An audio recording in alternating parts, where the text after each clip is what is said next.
नमस्कार विद्यार्थी मित्रांनो, तुमचं स्वागत आहे जय हिंद पाठशाला या यूट्यूब चॅनलमध्ये. आज आपण सविनय कायदेभंग व गोलमेज परिषद यावर आयोगाने विचारलेले प्रश्न पाहणार आहोत, म्हणजेच इतिहासाचे प्रश्न पाहणार आहोत. व्हिडिओ शेवटपर्यंत पहा, तुम्हाला प्रत्येक प्रश्नाचं स्पष्टीकरणासहित या व्हिडिओमध्ये उत्तरे भेटून जातील. चला तर मग सुरुवात करूया आजच्या व्हिडिओला. तत्पूर्वी जर तुम्ही आमच्या चॅनलवर नवीन असाल, चॅनलला सबस्क्राईब करा, जास्तीत जास्त गरजू मित्रांपर्यंत शेअर करा आणि हो, व्हिडिओ शेवटपर्यंत पाहून व्हिडिओ आवडल्यास लाईक करायला मात्र विसरू नका. सविनय कायदेभंग व गोलमेज परिषदा. प्रश्न क्रमांक पहिला. महात्मा गांधीजी अटकेनंतर गुजरातमधील धारासणा येथील सत्याग्रहाचं नेतृत्व कोणी केलं? तर ते होतं सरोजिनी नायडू यांनी केलेलं. 22 मे 1930ला सरोजिनी नायडू यांनी नेतृत्व करण्यास सुरुवात केली. त्यांच्याबरोबर इमाम साहेब आणि माणिलाल गांधी हे गांधीजींचे चिरंजीव हे सुद्धा होते. धारासणा मीठ सत्याग्रह करण्यासाठी 2000 स्वयंसेवकाची तुकडी कारखान्यासमोर सत्याग्रह करण्यासाठी गेली होती. तेथील बंदोबस्तासाठी असणाऱ्या पोलिसांनी त्यांच्यावर काठीने हल्ला केला.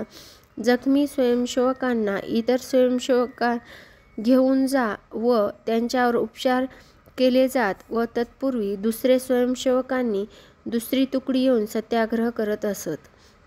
असे चक्र चालूच होते. दरम्यान एकही स्वयंसेवकांनी प्रतिहल्ला केला नाही याची नोंद वेब मिलर या अमेरिकन पत्रामध्ये घेत त्यास जागतिक स्तरावर पोहोचवले.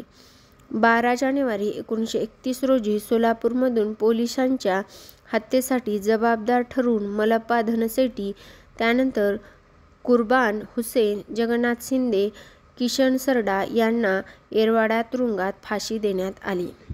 यानंतर प्रश्न क्रमांक दुसरा. 1932 मध्ये डॉ. बाबासाहेब आंबेडकर आणि महात्मा गांधी यांच्यात कोणता करार झाला? आता आपल्याला हा करार प्रसिद्ध आहे, माहीत आहे, पुणे करार. पुणे करारामध्ये काय झालं तर गांधीजींनी दलितांसाठी राखीव मतदारसंघ असावेत, त्याचबरोबर दलितांसाठी केंद्रीय मंत्रिमंडळात 18% जागा राखीव आणि प्रांतिक कायदेमंडळात 148 जागा दिल्या.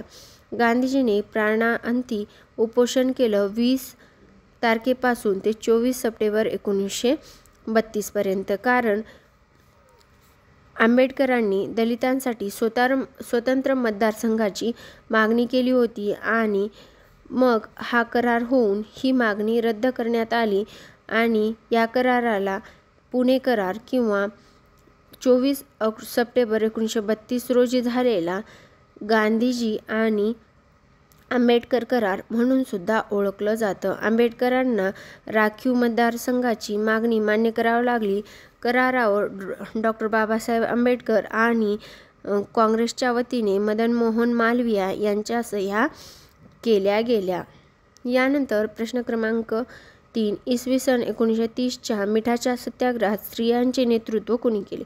तर ते मिठाच्या सत्याग्रहात स्त्रियांचं नेतृत्व अवंतिकाबाई गोखले यांनी केलेलं होतं. इसवी सन 1930च्या मिठाच्या सत्याग्रहात महाराष्ट्राच्या वतीने अवंतिकाबाई गोखले ह्या आघाडीवर होत्या. तसेच यशोदा भट, पार्वती ठक्कर, विमला गुप्ते, राधाताई आपटे, प्रेम कट्टक, पदावली होळकर इतर स्त्रियाही त्यात सहभागी झाल्या होत्या. स्त्रियांच्या मंडळाने खालील कृती करण्याचे ठरवले होते. दारूच्या दुकानासमोर निदर्शने, त्याचबरोबर कपड्याच्या दुकानासमोर निदर्शने, प्रभात फेऱ्या, अफूच्या अड्ड्यावर बाहेर दिवसभर बसून राहणे आणि निदर्शने. यानंतर प्रश्न क्रमांक 4. पुणे कराराबाबत कोणती विधाने बरोबर आहेत? बाबासाहेब आंबेडकर व महात्मा गांधी यांच्यात तो झाला एकदम बरोबर. सर्वच ठिकाणी आहे, फक्त 3ऱ्या ठिकाणी नाही आहे. त्यानंतर आंबेडकरांनी स्वतंत्र मतदारसंघाची मागणी मान्य झाली नाही. राखीव मतदारसंघ आणि वाढीव जागा त्यांना भेटल्या, म्हणजे ब नाही म्हणजे 3 आणि 4 एलिमिनेशन मेथडनं उत्तर येऊन जातं. पर्याय क्रमांक 2. पुणे कराराबद्दल आता माहिती आपण अधिक घेऊया. पुणे करार हा गांधीजी आणि आंबेडकर यांच्यात तर झालेला आहे हे तर आपल्याला माहीत आहे, पण ब्रिटिश पंतप्रधान 16 ऑगस्ट 1932 रोजी जातीय निवाडा जाहीर करतात आणि डॉक्टर बाबासाहेब आंबेडकर यांची मागणी मान्य करतात. त्याविरुद्ध 20 सप्टेंबर 1932 पासून गांधीजी अमर उपोषण करतात आणि 24 सप्टेंबर 1932 रोजी गांधी करार पुणे करार होऊन गांधीजींचं हे आमरण उपोषण सोडलं जातं. यामध्ये काय काय तरतुदी होत्या तर या करारान्वये प्रांतिक विधिमंडळाच्या एकूण 780 जागांपैकी 148 जागा, वरिष्ठ कायदेमंडळाच्या 18% राखीव जागा दलितांना मिळणार होत्या. त्यानंतर अस्पृश्यांना मतदारसंघाचे प्राथमिक निवडणुकीद्वारे सर्वसाधारण मतदारसंघातील प्रत्येक जागेसाठी 4 उमेदवार निवडायचे आणि त्यापैकी एकाची निवड सर्वसाधारण निवडणुकीद्वारे सर्व मतदारसंघात करायची होती. नियत कालावधीनंतर अस्पृश्यांना सर्व मतानुसार करायची मुदत वाढवली जाणार होती. आता महिन्याभरात पुणे कराराने निर्माण झालेले सामंजस्य हे हरिजन सेवक संघाच्या एकट्या कारभारामुळे नष्ट झाले. बंगालचे सुवर्ण हिंदू महासभा, अखिल भारतीय काँग्रेस कमिटी यांनी जातीय निवाड्याला स्पष्ट विरोध केला व त्याविषयी निरुत्साह दाखवला. मतपरिवर्तनापेक्षा दडपण्यासाठी ते तडजोड तयार झाली आणि बॅरिस्टर जयकर, तेजबहादूर सुप्र, पंडित मदन मोहन मालवीय यांच्या मध्यस्थीने पुणे कराराला यश आलं. यानंतर प्रश्न क्रमांक 5, मीठ सत्याग्रहाचे अंतिम उद्दिष्ट काय होते तर ते होते पूर्ण स्वराज्य. म्हणजेच या प्रश्नाचं उत्तर आहे पर्याय क्रमांक 3. भारतीय स्वातंत्र्य संग्रामातील गांधीजींच्या नेतृत्वाखाली सर्वात दीर्घकालीन 1930 ते 1934 जनआंदोलन म्हणजे दांडीयात्रा होय. दांडीयात्रेचे 78 अनुयायी होते आणि 1929च्या लाहोर अधिवेशनात सविनय कायदेभंगाचा उद्देश संपूर्ण स्वराज ठरवत दांडीयात्रा काढायचं ठरवलेलं होतं. 6 एप्रिल 1930ला दांडीयात्रा मिठाचा कायदा मोडून सुरुवात करायची होती. 78 अनुयायी होते. 6 एप्रिल 1930ला हा कायदा मोडला गेला आणि पदयात्रा काढायची होती. साबरमती ते दांडीयात्रा इथपर्यंत अंतर होतं 240 मैल. सुरुवात झाली 12 मार्च 1930ला.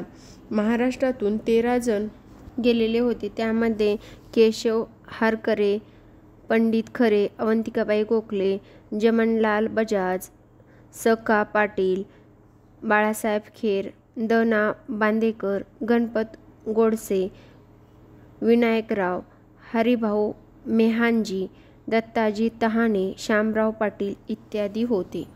प्रश्न क्रमांक 6, सविनय कायदेभंग चळवळीच्या वेळी सोलापूरच्या सत्याग्रहावर आघाडीवर कोण होते तर सोलापूरच्या सत्याग्रहामध्ये सविनय कायदेभंगाच्या चळवळीमध्ये गिरणी कामगार होते. सोलापूर येथील सविनय कायदेभंग व मार्शल लॉ सुद्धा सोलापूरमध्ये लागू झालेला होता. 4 मे 1930 रोजी गांधीजींना अटक करून येडवाडा तुरुंगात रवानगी करण्यात आली.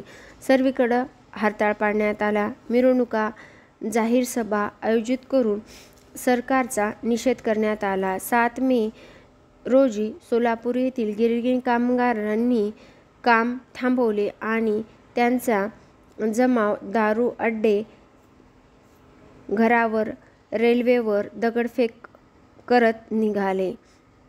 प्रक्षुब्ध जमावाने मंगळवार पेठेतील मुख्य पोलीस चौकीवर हल्ला करून पोलिसांना बेदम मारहाण केली. त्यातून एक शिपाई मृत्युमुखी सुद्धा पडला. याच दरम्यान सोलापूर शहराचे 9 मे ते 11 मे हे 3 दिवस स्वातंत्र्य दिवस उपभोगले. या दरम्यान एकही ब्रिटिश अधिकारी शहरात नव्हता. यानंतर लष्करी कायदा लागू झाला आणि परिस्थिती आटोक्यात आणण्यासाठी लष्करी कायद्याचा अधिकृत वटहुकूम व्हाईसरॉयने काढला व तो 12 मे पासून लागू करण्यात आला. पोलिसांच्या खुनाच्या जबाबदार असलेल्या आरोपीला म्हणजे मलप्पा सेठी, कुरशन हुसेन, जगन्नाथ शिंदे आणि श्रीकृष्ण सरडा यांना पकडून 12 जानेवारी 1931 रोजी येरवाडा तुरुंगात फाशी देण्यात आली. हा दिवस सोलापूरमध्ये हुतात्मा दिन म्हणून पाळला जातो. यानंतर प्रश्न क्रमांक 7. डॉ. बाबासाहेब आंबेडकर हे कोणत्या गोलमेज परिषदेस उपस्थित होते? तर ते तिन्ही गोलमेज परिषदेस उपस्थित होते. म्हणजेच या प्रश्नाचं उत्तर आहे अ, ब, क. डॉ. बाबासाहेब आंबेडकर हे दलितांचे प्रतिनिधी म्हणून तिन्ही गोलमेज परिषदेस उपस्थित होते. आता तिन्ही गोलमेज परिषदेला कोण कोण उपस्थित होतं? दुसरं, कारण पुढच्या वेळी दुसऱ्या कुठल्या समाजसुधारकावर हा प्रश्न येऊ शकतो म्हणून. डॉ. बाबासाहेब आंबेडकर डिप्रेस क्लासकडून तिन्ही सभेला उपस्थित होते. बेगम जहन आरा शहानवाज ह्या महिला होत्या ज्यांनी तिन्ही गोलमेज परिषदेला उपस्थिती लावली. बॅरिस्टर जयकर हिंदूचे प्रतिनिधित्व म्हणून तिन्ही गोलमेज परिषदेला उपस्थिती लावली. आगा खान मुस्लिम प्रतिनिधी म्हणून, तेज बहादूर शुप्रा लिब्रियन फाउंडेशनचे प्रतिनिधी म्हणून आणि न. म. जोशी कामगार प्रतिनिधी म्हणून यांनी तिन्ही गोलमेज परिषदेला उपस्थिती लावली. यानंतर प्रश्न क्रमांक 8. बापूजी आणि यांनी पुसद मध्ये 10 जुलै 1930 रोजी इंग्रजीविरुद्ध विरोध दर्शवण्यासाठी काय केले? तर इंग्रजाविरुद्ध विरोध दर्शवण्यासाठी त्यांनी जंगल कायदा मोडून जंगलातील गवत कापून आणले. आता बापूजी आणे यांनी यवतमाळ येथे मीठ तयार करून सविनय कायदेभंग सहभागी झाले. पुसद जंगलाचा सत्याग्रह. त्यानंतर मिठाची पाकिटे विकण्यासाठी व तिचा लिलाव करण्यासाठी यवतमाळ येथे सभा घेण्यात आल्या होत्या, पुसदमध्ये नाही. तर पुसदच्या जवळच्या राखीव जंगलात गवत 10 जुलै 1930 रोजीला कापून लोकनायक बापूजी आणे यांच्या नेतृत्वाखाली स्वयंसेवकांनी जंगल कायदा मोडला. याबद्दल त्यांना 6 महिन्याची शिक्षासुद्धा भोगावी लागली. पुसदला जंगल सत्याग्रह झाला. परदेशी कापडाची होळी सुद्धा करण्यात आलेली नव्हती. यानंतर प्रश्न क्रमांक 9. दांडी यात्रेनंतर महात्मा गांधींना अटक झाल्यानंतर महाराष्ट्रात डॅश डॅश येथे जंगल सत्याग्रह केला गेला. तर ते होते सातारा जिल्ह्यातील बिळशी येथे. बिळशी जंगल सत्याग्रह. सातारा जिल्ह्यातील बिळशी हे गाव आहे. झेंडा उतरवण्याच्या पोलीस गेले असता राजूबाई किंवा राजूताई कदम यांनी लाठीमार सहन केला पण झेंडा सोडला नाही. त्याचबरोबर या गावातील स्त्री पुरुषांनी शौर्य गाजवत जंगल सत्याग्रह केला. म्हणजेच जंगलातील गवत कापून नियम मोडले आणि शेतकऱ्यांनी कायदेभंग करून जंगलातून एक झाड आणून ते भर चौकात ठेवून त्यांच्यावर देवळावर तिरंगा झेंडा फडकवलेला होता. यानंतर प्रश्न क्रमांक 10. जातीय निवाडा या नावाने प्रसिद्ध इतिहासातील असलेला जातीय निवाडा रॅम्से मॅकडोनाल्ड यांनी कधी जाहीर केला? तर तो होता 16 ऑगस्ट 1932 जातीय निवाडा रॅम्से मॅकडोनाल्ड यांनी जाहीर केलेला होता. यानंतर प्रश्न क्रमांक 11. इंग्लंडचे पंतप्रधान डॅश यांनी 16 ऑगस्ट 1932 रोजी जातीय निवाडा जाहीर केला. तर ते होते रॅम्से मॅकडोनाल्ड. म्हणजेच या प्रश्नाचं उत्तर आहे पर्याय क्रमांक 1 रॅम्से मॅकडोनाल्ड. प्रश्न क्रमांक 12. सविनय कायदेभंग चळवळीची वैशिष्ट्ये कोणती आहेत? खान अब्दुल गफार खान यांच्या नेतृत्वाखाली पठाणांचा सहभाग. एकदम बरोबर. महात्मा गांधीजींनी केशरी हिंद पदवी सरकारला वापस केली नाही. यांनी ती पदवी अगोदरच म्हणजे खिलाफत चळवळीला पाठिंबा दर्शवतानाच वापस केलेली होती. म्हणजे ब चुकीचं आहे. ब कुठं आहे ते वाक्य इलिमिनेट करायचं किंवा ते पर्याय एलिमिनेट करायचा. 2, 4 या ठिकाणी आहे. आता ड बघावं लागेल. स्त्रीची उल्लेखनीय कामगिरी. हो, बरोबर आहे. सविनय कायदेभंगात स्त्रियांनी उल्लेखनीय कामगिरी केली होती. म्हणजे क तर ऑब्वियस बरोबर असणार, कारण अ, क, ड हे विधान बरोबर आहे. म्हणजेच या प्रश्नाचं उत्तर आहे पर्याय क्रमांक 3. यानंतर प्रश्न क्रमांक 13. कालानुक्रमे रचना करा. दुसरी गोलमेज परिषद, नेहरू अहवाल, गांधी आयर्विन करार आणि जातीय निवाडा. आता जातीय निवाडा 1932चा आहे. त्यानंतर गांधी आयर्विन करार हा 5 मार्च 1931चा आहे. त्यानंतर नेहरू अहवाल हा 1928चा आहे. तर दुसरी गोलमेज परिषद ही 7 सप्टेंबर ते 1 डिसेंबर 1931ची आहे. यानुसार आपल्याला असं म्हणता येईल की या प्रश्नाचं उत्तर पर्याय क्रमांक 3 आहे. ब म्हणजे नेहरू अहवाल 1928, क म्हणजे गांधी आयर्विन करार 1931, जातीय निवाडा, अ म्हणजे दुसरी गोलमेज परिषद झाली 1931ला आणि त्यानंतर जातीय निवाडाला 1932ला.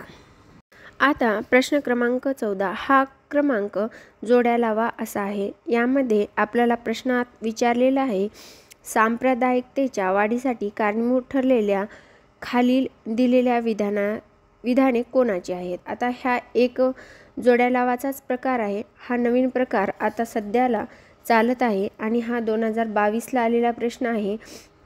यामध्ये हिंदू मुस्लिम ही दोन्ही राष्ट्रे असून ती विरोधी राष्ट्रे आहेत असं कुणी म्हटलंय, तर ते आहेत सर सय्यद अहमद खान. मग हे कुठं आहे, तर पर्याय क्रमांक 2. यावरून उत्तर येऊन जातं. तरी पण आपण पुढचे वाक्य कोणी म्हटले हे पाहून घेऊया.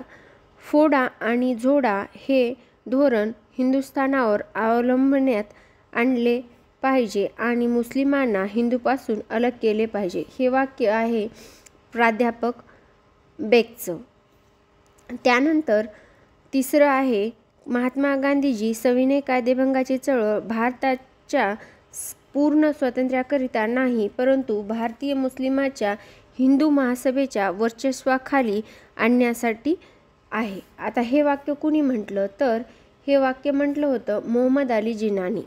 त्यानंतर चौथं वाक्य होतं, भारताला मातृभूमी मानणाऱ्या भारत देश आहे. आता भारताला मातृभूमी मानणारा भारत देश आहे असं वाक्य विदा सावरकर यांनी म्हटलेलं होतं. आता तेच वाक्य आपल्याला एका तक्त्यामध्ये यांनी दिलेलं आहे. प्रश्न क्रमांक 15. भारतीय लोक आपल्या देशाचे प्रशासन किती उत्तम प्रकारे चालवू शकतात हे पाहण्यासाठी 1930 ते 1932च्या दरम्यान लंडनमध्ये डॅश गोलमेज परिषदा घेण्यात आल्या. आता आपल्याला माहिती आहे लंडनमध्ये 3 गोलमेज परिषदा घेण्यात आल्या. त्याला काय म्हणतात, 3 राऊंड टेबल कन्व्हर्सेशन.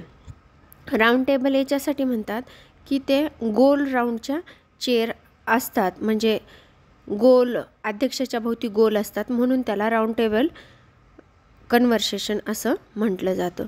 गोलमेज परिषदाबद्दल आता आपण अधिक माहिती घेऊया. संविधानाविषयी चर्चा करण्याकरिता भरलेल्या इंग्लंडमधील 3 गोलमेज परिषदा झाल्या. लॉर्ड आयर्विनने केलेल्या 31 ऑगस्ट 1929च्या घोषणेप्रमाणे भारताच्या संविधानाविषयी चर्चा करण्यासाठी गोलमेज परिषदा आयोजित करण्यात आल्या.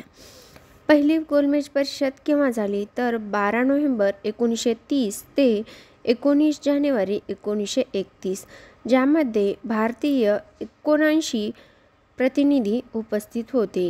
काँग्रेसची भूमिका मात्र बहिष्कार टाकलेला होता, कारण त्यांना हे मान्य नव्हतं. त्यानंतर चर्चा झाली आणि मध्यवर्ती राजकारभार संघीय किंवा एकात्मिक असावा याविषयी. एकमेव तिन्ही राऊंड टेबल परिषदेला उपस्थित असणारे डॉक्टर बाबासाहेब आंबेडकर हे आहेत. त्यानंतर बॅरिस्टर जयकर, त्यानंतर आगा खान, नामदार जोशी, त्यानंतर तेज बहादूर बेगम आणि शहानवाज हे पहिल्या गोलमेज परिषदेला उपस्थित होते. त्यानंतर दुसरी गोलमेज परिषद झाली आणि 7 सप्टेंबर 1931 ते 1 डिसेंबर 1931 या दरम्यान चालली. पण या सभेला गांधीजींनी उपस्थिती लावली आणि प्रतिनिधी होते 31 उपस्थित. यामध्ये पूर्ण स्वराज्य, द्विदल शासन, स्वतंत्र मतदारसंघ या गोष्टीवर चर्चा करण्यात आली. महात्मा गांधी, डॉक्टर बाबासाहेब आंबेडकर, पंडित मदन मोहन मालवीय आणि बॅरिस्टर जयकर आणि सरोजिनी नायडू इतके प्रतिनिधी उपस्थित होते. मग त्यावेळेस गांधीजी काय म्हणले तर गांधी आयर्विन करार झालेला होता म्हणून ते दुसऱ्या गोलमेज परिषदेला गेले होते. मागितलं भाकरी आणि दिला धोंडा असं दुसऱ्या गोलमेज परिषदेबद्दल महात्मा गांधी यांनी बोललेलं आहे. आणि तिसऱ्या गोलमेज परिषदेला परत काँग्रेसने बहिष्कार टाकला. ही गोलमेज परिषद 17 नोव्हेंबर 1932 ते 24 डिसेंबर 1932 या दरम्यान चालली आणि प्रौढ मतदानावर आधारित निवडणुका, संघीय सभागृह एवढं मान्य करण्यात आलं आणि डॉक्टर बाबासाहेब आंबेडकर, आगा खान, तेज बहादूर आणि बॅरिस्टर जयकर, बेगम जहर खान आणि शाहनवाज इत्यादी उपस्थित होते.